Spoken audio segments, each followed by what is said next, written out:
Como é que a gente encara, sabe, um conjunto de textos tão antigo, escrito por dezenas de pessoas diferentes ao longo de 1500 anos, e tenta enxergar ali uma única obra coerente? É a grande questão, né? Um verdadeiro quebra-cabeça. Exato.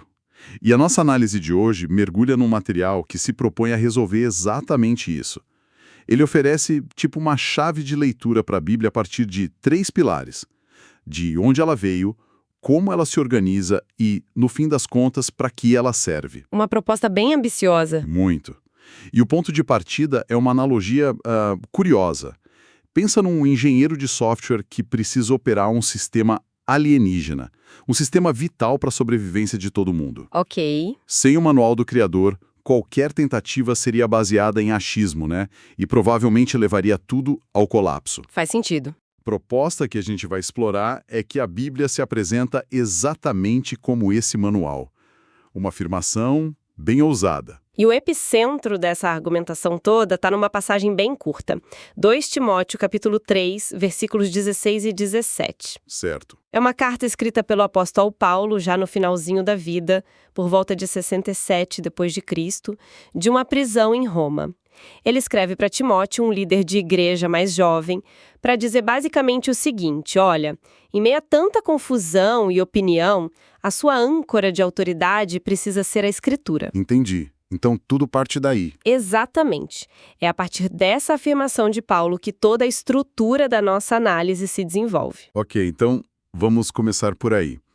O primeiro pilar é sobre a origem e o título dado no material é Sopro de Deus, a autoridade inegociável da Escritura.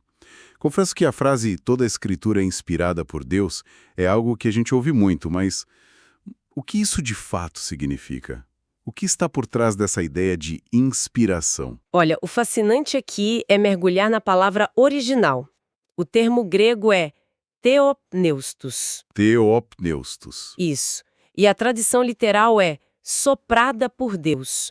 Não é só inspirada no sentido que a gente usa hoje, tipo um poeta que se sente inspirado por uma paisagem, sabe? Ah, entendi. A imagem é muito mais ativa, como se as palavras tivessem sido literalmente exaladas pela boca de Deus. Soprada por Deus. Nossa, é uma imagem muito forte.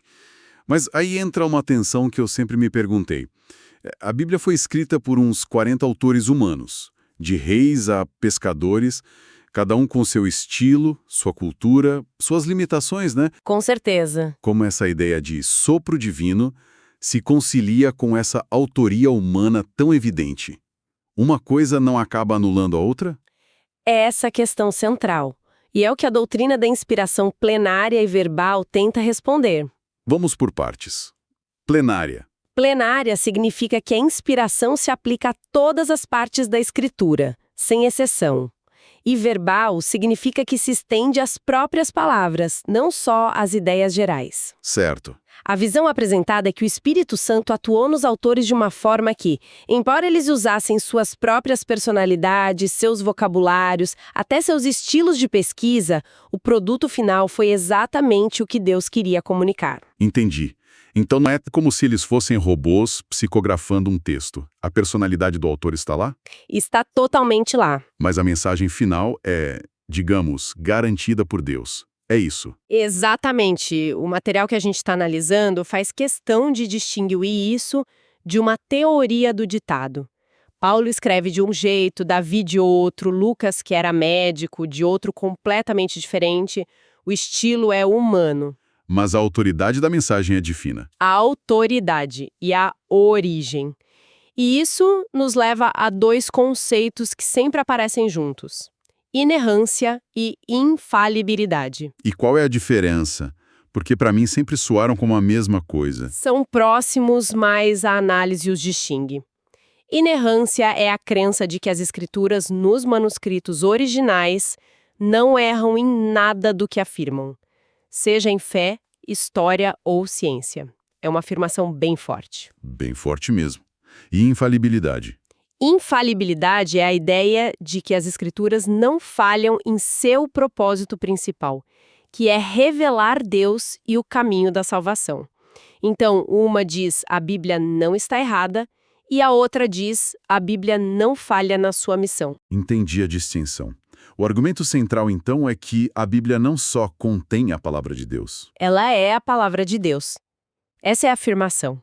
E essa ideia do sopro de Deus em Timóteo é o único lugar onde isso aparece, ou outros autores bíblicos também pensavam nessa linha. Porque se for um conceito isolado, poderia ser só a opinião de Paulo, né? Ótimo ponto. E o material conecta essa passagem diretamente com outra de 2 Pedro, capítulo 1. O que ela diz? Lá o autor afirma que nenhuma profecia da Escritura provém de particular elucidação, e que os homens falaram da parte de Deus, movidos pelo Espírito Santo. A palavra movidos aqui, Sim. ela tem a ideia de ser carregado por, como um navio à vela é carregado pelo vento. Ah, que interessante. Então, juntando o sopro de Paulo com o vento de Pedro, a argumentação é que existe um consenso dentro da própria Escritura sobre sua origem sobrenatural. Para deixar isso mais concreto, o material usa uma ilustração, a de um presidente ditando uma carta a um secretário. A caligrafia do secretário, mas a mensagem e a autoridade são do presidente. Isso. Eu entendo a analogia, mas ela não simplifica um pouco demais a coisa? Um secretário só transcreve. Os autores bíblicos parecem ter um papel muito mais ativo. Você tocou exatamente no ponto fraco da analogia. E a análise reconhece isso. A ilustração serve para explicar a questão da autoridade. Questionar a carta é questionar o presidente. Ponto. Certo. Mas ela falha em capturar a complexidade da agência humana. A visão defendida não é de um secretário passivo, mas de um coautor ativo, cujo trabalho é, ao mesmo tempo, totalmente seu e totalmente guiado. É um mistério, uma confluência do divino e do humano. E a implicação final disso tudo? Clara, se essa premissa for aceita, a autoridade da Bíblia se torna o fundamento de tudo. Inegociável. Entendi a ideia da autoridade vindo de uma origem divina. Mas mesmo com essa autoridade, 66 livros ainda parecem uma biblioteca inteira, cheia de gêneros de histórias. É muita coisa. Como o material que a gente está analisando sugere que a gente navegue nisso? Existe um mapa, uma lógica interna para essa coleção? Sim, e esse é o segundo pilar, a estrutura. O título é Os Dois Testamentos. O mapa da promessa e do cumprimento. A primeira grande divisão, claro, é em Antigo e Novo Testamento. Certo. O Antigo, com 39 livros, é descrito como a Antiga Aliança. Tradicionalmente, ele é dividido em lei, que é o Pentateuco, os livros históricos, os poéticos ou de sabedoria, e os profetas. E qual seria o fio condutor disso tudo? A palavra-chave. A palavra-chave proposta é preparação. O Antigo Testamento revela a criação, a queda, a escolha de um povo, Israel, e a promessa contínua de um Redentor, um Messias que viria. Ele estabelece o cenário, apresenta o problema e cria a expectativa. E aí entra o Novo Testamento. Exato. Com 27 livros, a Nova Aliança. Se o Antigo é a preparação, o Novo é o cumprimento. O desfecho. Isso. Ele começa com os evangelhos, que narram a vida de Jesus, depois Atos, com a expansão da igreja, em seguida vem as cartas, explicando a teologia por trás de tudo, e termina com o Apocalipse, a consumação da história. Ok, preparação e cumprimento. Mas o que impede que sejam só duas coleções de livros separadas, sabe? Uma judaica e outra cristã, que foram juntadas depois? Qual é o elo concreto que, segundo essa perspectiva, as une em uma única história? O elo, segundo o argumento, é uma pessoa, Jesus. Ele é a conexão. Ele é a conexão. A análise cita uma passagem crucial de Lucas 24. Acontece depois da ressurreição, Jesus encontra os discípulos e diz a eles que tudo que estava escrito a seu respeito na lei de Moisés, nos profetas e nos salmos precisava se cumprir. Nossa! Basicamente, ele pega todo o Antigo Testamento e diz: isso tudo apontava para mim. Ele se posiciona não como o começo de uma nova história, mas como o clímax da história que já estava sendo contada. Isso me lembra da outra ilustração usada do quebra-cabeça. Ah, sim. O Antigo Testamento seria as peças da borda e as cores principais, que dão a forma geral, mas a imagem central ainda está faltando, né? E o Novo Testamento seria a revelação dessa imagem central. que é a figura de Cristo. É uma ótima forma de resumir. E a implicação é que não dá para entender a imagem completa ignorando as bordas, nem o propósito das bordas sem ver a imagem central. São interdependentes. Totalmente. Para essa linha de pensamento, ler o Novo Testamento sem o Antigo é como começar um livro pelo meio. E ler o Antigo sem o Novo é como ler um livro de mistério que nunca revela quem é o culpado. Tudo bem. Então temos uma origem divina que estabelece autoridade e uma estrutura de 2 testamentos que argumenta por uma coerência. Mas a pergunta que fica é: e daí? Para que serve tudo isso na prática? Qual a finalidade de ter esse manual? Isso. E isso nos leva ao último ponto. O propósito. Exatamente. E aqui a gente volta para a passagem original de 2 Timóteo, porque Paulo não diz apenas que a Escritura é soprada por Deus. Ele continua dizendo para que ela é útil. Ah, sim. Esse é o terceiro pilar, o equipamento completo. Ferramentas para a transformação. O versículo 16 lista 4 utilidades. Certo. Vamos passar por elas. Quais são? A primeira é para o ensino, em grego, didaskalia. Isso é a doutrina. O conteúdo é a escritura nos dizendo o que é verdade. O fundamento do conhecimento. Perfeito. A segunda utilidade é a repreensão, elegnos. Essa é a função de diagnóstico. A escritura nos confronta, mostrando onde a gente saiu do caminho. Onde o pensamento ou o comportamento está errado. Isso. As 2 próximas são complementares. A terceira é a correção, epanortosis. Que seria? A palavra grega tem a ideia de restaurar para uma condição correta. Não basta apontar o erro, é preciso mostrar como voltar ao caminho certo. E a última? Por fim, a instrução na justiça, paideia. Isso é o treinamento, a disciplina, o processo contínuo de formação de caráter para viver uma vida correta. Dessas 4, repreensão e correção são as que soam mais difíceis, talvez até negativas para a sensibilidade de hoje em dia, né? Sem dúvida. O material explora como essas funções operam de forma construtiva e não só como um julgamento ou uma crítica. Sim, e essa é uma distinção muito importante. O objetivo não é a condenação, é a restauração. A análise aprofunda isso citando Hebreus 4:12, que descreve a palavra de Deus como viva e eficaz e mais cortante do que qualquer espada de 2 gumes. Uma imagem bem forte também. É a imagem de um bisturi de um cirurgião. A ação de cortar é dolorosa, é invasiva, mas o propósito é curar, é remover o que está doente para restaurar a saúde. Entendi. A transformação não é um processo passivo, de só absorver informação. De jeito nenhum.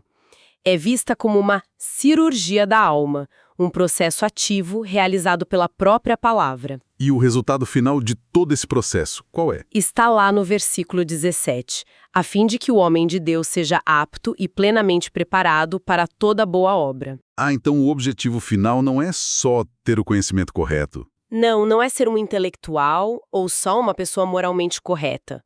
O objetivo é a capacitação. É equipar a pessoa para servir, para viver de forma produtiva e positiva no mundo. A transformação é para um propósito. E aqui entra a última ilustração, a da caixa de ferramentas de um carpinteiro. As 4 funções seriam as ferramentas. Exatamente. O ensino seria a fita métrica, que dá a medida correta. A repreensão, talvez o nível, que mostra quando algo está torto. A correção, o esquadro, que realinha.